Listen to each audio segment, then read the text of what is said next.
അനിൽ വിളയിൽ വിശ്വ ഹിന്ദു പരിഷത്തിന്റെ പ്രതിനിധി. അഡ്വക്കേറ്റ് അനിൽ, താങ്കൾ അദ്ദേഹത്തിന്റെ വാക്കുകൾ കേട്ട് കാണുമല്ലോ. എന്തുകൊണ്ടാണ് ശബരിമലയോട് ചേർന്ന് നിൽക്കുന്ന, അയ്യപ്പ വിശ്വാസികളോട് ചേർന്ന് നിൽക്കുന്ന സംഘപരിവാർ സംഘടനകളെയൊന്നും ഇതിൽ ഉൾപ്പെടുത്താത്തത് എന്ന ചോദ്യത്തിന് നിങ്ങൾ ആ ക്ഷേത്രത്തിന് ചെയ്തിട്ടുള്ള ദ്രോഹം അല്ലെങ്കിൽ അവിടുത്തെ വിശ്വാസികളോട് ചെയ്തിട്ടുള്ള ദ്രോഹം ഈ സമൂഹത്തിന് അറിയാമല്ലോ എന്നതായിരുന്നു അദ്ദേഹത്തിന്റെ മറുപടി. അടുത്തത്, ഇതിൽ ഇപ്പോൾ അദ്ദേഹം പറഞ്ഞു കേട്ടിടത്തോളം ഇതൊരു വികസന പദ്ധതി സ്ട്രീം ലൈൻ ചെയ്യാൻ വേണ്ടി ഉണ്ടാക്കുന്ന ഒരു സംഗമമാണ്. അതെ, ഞാൻ കേട്ടു അദ്ദേഹത്തിന്റെ വായിൽ നിന്ന് തന്നെ അത് കൃത്യമായി അദ്ദേഹം പറഞ്ഞു. ഇതൊരു അയ്യപ്പ ഭക്തജന സംഗമം അല്ല, അയ്യപ്പ ഭക്തന്മാരുടെ ഒരു ഇൻവെസ്റ്റ്മെന്റിന്റെ സംഗമമാണെന്നാണ് അദ്ദേഹം പറഞ്ഞത്. തീർച്ചയായിട്ടും അതാണ് സത്യമെന്നാണ് ഞങ്ങളും മനസ്സിലാക്കിയിരിക്കുന്നത്. അയ്യപ്പ ഭക്തജന സംഗമം നടത്താൻ ഏതായാലും ഈ തിരുവിതാംകൂർ ദേവസ്വം ബോർഡിനോ ദേവസ്വം മന്ത്രിക്കോ സാധിക്കില്ല. അതിന് വ്യക്തമായ കാരണമുണ്ട്. ഒരു അയ്യപ്പ ഭക്തജന സംഗമമായിരുന്നു അവിടെ നടത്തേണ്ടിയിരുന്നതെങ്കിൽ ഈ ഒരു അയ്യപ്പ ഭക്തന്റെ അടിസ്ഥാനപരമായിട്ടുള്ള യോഗ്യതകൾ എന്തൊക്കെയാണ്? ഇരുമുടിക്കെട്ടുമായി 18-ാം പടി കടന്ന് അയ്യപ്പനെ ദർശിക്കുക എന്നുള്ളതാണ് ഒരു അയ്യപ്പ ഭക്തനാവുന്നതിന്റെ ബേസിക് ആയിട്ടുള്ള അടിസ്ഥാനപരമായ ലക്ഷണം. ബാക്കി എന്തുമായിക്കൊള്ളട്ടെ. അപ്രകാരം ഒരു യോഗ്യത ഈ മന്ത്രിക്കോ ഈ മന്ത്രിസഭയിലെ മഹാഭൂരിപക്ഷം വരുന്ന മന്ത്രിമാർക്കോ ഇല്ല. അതുകൊണ്ട് അവർക്ക് ആർക്കും തന്നെ പങ്കെടുക്കാൻ സാധിക്കത്തില്ല. അയ്യപ്പ ഭക്തജന സംഗമം എന്ന പേര് വെച്ചാൽ അവർക്ക് സാധിക്കില്ല. അതിന് പകരമായിട്ട് അയ്യപ്പ സംഗമം എന്ന് വെച്ചു. അനിൽകുമാർ സൂചിപ്പിച്ചതുപോലെ തന്നെ ഇതൊരു വ്യാവസായിക അടിസ്ഥാനത്തിലുള്ള ഒരു ഇൻവെസ്റ്റ്മെന്റിനെ ക്ഷണിക്കാൻ വേണ്ടിയുള്ള പരിപാടിയാണ്. തീർച്ചയായിട്ടും അവതാരിക ചോദിച്ചതുപോലെ തന്നെ അപ്രകാരമുള്ളൊരു വാക്കായിരുന്നു ഈ സംഗമത്തിന് വെക്കേണ്ടിയിരുന്നത്. നമുക്കറിയാം, PS പ്രശാന്ത് ദേവസ്വം ബോർഡിന്റെ പ്രസിഡന്റാണ്. അദ്ദേഹമൊക്കെ കഴിഞ്ഞ ദിവസം തന്നെ ചിലരോടൊക്കെ സൂചിപ്പിക്കുകയുണ്ടായി, ഊരാളുങ്കൽ സൊസൈറ്റിക്ക് പന്തൽ നിർമ്മാണം അടക്കം കൊടുത്തു കഴിഞ്ഞിരിക്കുകയാണ്. അയ്യപ്പനെ ലോകത്ത് പരിചയപ്പെടുത്തേണ്ട യാതൊരു കാര്യവുമില്ല. അയ്യപ്പനെ ലോകത്തുള്ള എല്ലാവർക്കും തന്നെ പരിചിതനായിട്ടുള്ള ഒരു ഉപാസനാമൂർത്തിയാണ്. അന്നേരം അയ്യപ്പന്റെ കാര്യത്തിന് വേണ്ടി അല്ല ഇത് ആഗോള തരത്തിലുള്ള ഒരു ആസൂത്രണത്തിൽ ഈ 3000 പേരെ വിളിക്കുമെന്ന് പറഞ്ഞിരിക്കുന്നു. ഈ 3000 പേരെ ഈ അടുത്ത 24-ാം തീയതിക്ക് മുമ്പ് ഇവർ കണ്ടെത്തി വെച്ചിരിക്കുകയാണ്. ഏതൊക്കെ ബിസിനസ്സുകാർ വരണം, ഏതൊക്കെ വ്യവസായികൾ വരണം, ഏതൊക്കെ പ്രമാണിമാർ വരണം തുടങ്ങിയ കാര്യങ്ങളുടെ ലിസ്റ്റൊക്കെ അച്ചടിച്ച് വെച്ചതിന് ശേഷം ഇന്നലെ രൂപീകരിച്ച സ്വാഗത സംഘം തന്നെ നോക്കൂ. ഒരൊറ്റ അയ്യപ്പ ഭക്ത സംഘടനയുടെയോ ശബരിമലയുമായി ബന്ധപ്പെട്ട ആചാരാനുഷ്ഠാനത്തിന്റെ ഭാഗമായിട്ടുള്ള ഏതെങ്കിലും കുടുംബത്തിന്റെയോ പ്രതിനിധികൾ ആരെങ്കിലും ഈ സ്വാഗത സംഘ രൂപീകരണ യോഗത്തിലെ ഏതെങ്കിലും സ്ഥാനം കൊടുത്തിട്ടുണ്ടോ? ഓരോരുത്തർക്ക് ഓരോ ചുമതലയാണ്. മാത്യു ടി തോമസിന് ട്രാൻസ്പോർട്ടിന്റെ ചുമതല കൊടുത്തു, ഗണേഷ് കുമാറിന് സ്പോൺസർഷിപ്പിന്റെ ചുമതല കൊടുത്തു. ഇതൊക്കെ കൃത്യമായ രീതിയിലുള്ള വ്യാവസായിക മനോഭാവത്തോടു കൂടി തട്ടിപ്പിന് വേണ്ടിയും കോടികൾ ഉണ്ടാക്കാനും വേണ്ടിയുള്ള ശ്രമമാണ്. ഒരു ഉദാഹരണം കൂടി ഞാൻ സൂചിപ്പിക്കാം. 2024 ജനുവരിയില് കേരളത്തിലൊരു കായിക ഉച്ചകോടി നടത്തി. ഇതേപോലെ തന്നെ കേരളത്തിലെ കായിക വികസനത്തിന് വേണ്ടി ധാരാളം ആൾക്കാർ വരും എന്ന് പറഞ്ഞ് 3,62 ലക്ഷം രൂപ മുടക്കിക്കൊണ്ട് അബ്ദുൾ റഹ്മാൻ എന്ന് പറഞ്ഞ കായിക മന്ത്രി തിരുവനന്തപുരത്ത് ഒരു സംഗമം നടത്തി. 4,500 കോടി രൂപ കേരളത്തിലേക്ക് ഒഴുകി എത്തുമെന്നൊക്കെയാണ് അദ്ദേഹം പറഞ്ഞത്. ഒരൊറ്റ നയാ പൈസ വന്നില്ല. പൊതുഖജനാവിലെ 3,62 ലക്ഷം രൂപ പോയതല്ലാതെ. ഇതേപോലെ തന്നെ ആസൂത്രിതമായ തട്ടിപ്പിന് വേണ്ടി തട്ടിക്കൂട്ടി ഉണ്ടാക്കാൻ പോകുന്ന ഒരു അയ്യപ്പ സംഗമമാണ് ഇത്. അയ്യപ്പ സംഗമമല്ല, അയ്യപ്പന്റെ പേരിലുള്ള ഇൻവെസ്റ്റേഴ്സ് മീറ്റ് ആണ്. കേരളം പല കാലത്തും ഗ്ലോബൽ ഇൻവെസ്റ്റേഴ്സ് മീറ്റ് തുടങ്ങിയ തരികട തട്ടിപ്പ് പരിപാടികൾ കണ്ടിട്ടുണ്ട്. കേരളത്തിലെ മുഖ്യമന്ത്രി 25ഓളം രാജ്യങ്ങളിലാണ് കേരളത്തിലേക്ക് നിക്ഷേപ സൗഹൃദത്തിന് വേണ്ടി ആൾക്കാരെ ക്ഷണിക്കാൻ പോയത്. ഒരൊറ്റ രൂപ കേരളത്തിൽ എത്തിയിട്ടുണ്ടോ? അതിന്റെ മറ്റൊരു പതിപ്പാണിത്. യുവതികളെ പ്രവേശിപ്പിക്കാൻ യുവതികൾ ഉൾപ്പെടെയുള്ള ആൾക്കാർ ഇപ്പൊ ആ സംഗമത്തിൽ പങ്കെടുക്കാൻ വരുന്നു. അവർ പറയുകയാണ്, ഞങ്ങൾക്കൊന്ന് ശബരിമലയിലേക്ക് പോകണം. അപ്രകാരം വരുന്ന സാഹചര്യത്തിൽ അവരെ കൊണ്ടുപോകാൻ ബാധ്യത വരുന്നുണ്ട്. ഇന്നലെ പോലും അവിടെ ആചാരാനുഷ്ഠാനം നടന്നു.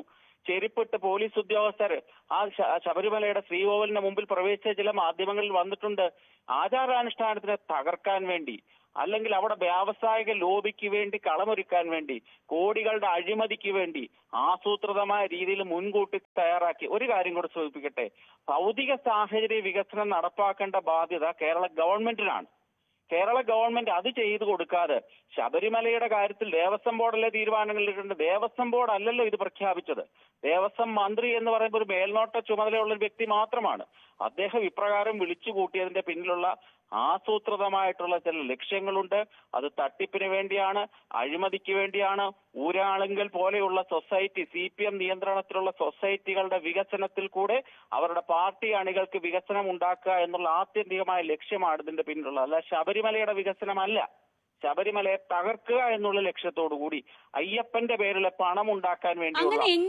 അങ്ങനെയെങ്കിൽ നിങ്ങളുടെ ഈ പ്രതിഷേധം അതെങ്ങനെ പ്രകടിപ്പിക്കാനാണ് ആലോചിക്കുന്നത്? എന്തായാലും സംഘപരിവാർ സംഘടനകളൊന്നും ഈ ആഗോള അയ്യപ്പ സംഗമത്തിന്റെ പട്ടികയിൽ വരുന്നില്ല. അത് ഏതാണ്ട് ഉറപ്പായി കഴിഞ്ഞു. പകരം നിങ്ങളെ സർക്കാർ കാണുന്നത്, ദേവസ്വം ബോർഡ് കാണുന്നത് അവിടെ പ്രശ്നമുണ്ടാക്കാൻ ശ്രമിച്ച ആളുകൾ എന്ന നിലയ്ക്കാണ്. അങ്ങനെയെങ്കിൽ യഥാർത്ഥ അയ്യപ്പ ഭക്തരെ കൂട്ടി നിങ്ങൾ ഇതിനോട് എങ്ങനെയാണ് മറുപടി പറയാൻ പോകുന്നത്? അതെ, അനിൽകുമാർ നേരത്തെ പറഞ്ഞ ഒരു കാര്യം കൂടി ഈ അവസരത്തിൽ, വളരെയധികം സവിശേഷതകൾ ഉള്ള ഒരു തീർത്ഥാടന കേന്ദ്രമാണ് ശബരിമല എന്ന് ശ്രീ അനിൽകുമാർ സൂചിപ്പിക്കുകയുണ്ടായി. അത് തന്നെയാണ് ശരി. ശബരിമലയിലെ യുവതികൾക്ക് പ്രവേശനമില്ല എന്നുള്ളത് ഒരു ആചാരാനുഷ്ഠാനത്തിന്റെ ഭാഗമായിട്ടാണ്. അതാണ് അദ്ദേഹം സൂചിപ്പിച്ച വളരെയധികം സവിശേഷകരമായ സാഹചര്യമുള്ളത്.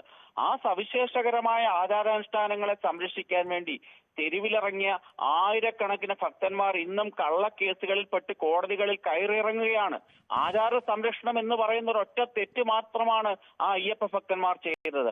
ആ അയ്യപ്പ ഭക്തന്മാരെ കൂട്ടാതെ ഈ ശബരിമലയുമായി നടക്കുന്ന ഈ വിഷയങ്ങൾക്ക് എന്ത് പ്രാധാന്യമാണുള്ളത്? അവിടെ നമ്മൾ ശ്രദ്ധിക്കേണ്ട ഒരു കാര്യം, തെരഞ്ഞെടുപ്പ് വരാൻ പോവുകയാണ്.